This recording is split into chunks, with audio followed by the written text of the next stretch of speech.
Ah, there you are. I've been looking for you. Sorry, I couldn't film in my usual chair today because there are people outside of my window digging up the pavement. I don't know if they're supposed to be doing that. I'll find out later. But as I think about how my life has been a bit inconvenient so far today, it reminds me of that first Christmas. How the birth of Jesus was quite inconvenient for the people involved. You have Mary and Joseph having to travel to Bethlehem and there's no guest room for them, and then they have to flee to Egypt with a small child.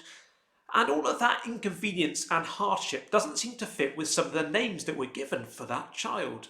In this Christmas series, we're thinking about some of the names given by the prophet Isaiah, who said this: "For to us a child is born, to us a son is given, and he will be called Wonderful Counselor, Mighty God, Everlasting Father, Prince of Peace." Four names for that special child, and the second of those names is Mighty God.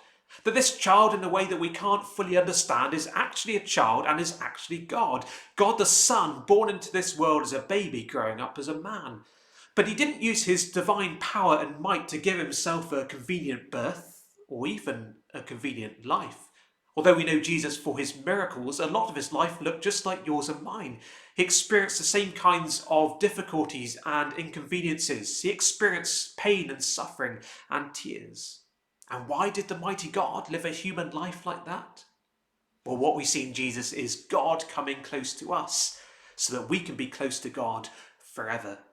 Now, Jesus experienced life as we experience it, but he lived it perfectly. Then he died on the cross to deal with our imperfections, our sins, those things that stop us enjoying life with a perfect God. And then he rose again so that as we trust him, he lifts us up to know his Father as our Father in heaven, that through all the inconveniences of life we can know the one who is in charge of everything and who's leading the whole of history to a glorious climax. So today, when your life is inconvenienced by people digging up the pavement, remember the mighty God and how he experienced real human life so that real humans like us can experience life with God forever.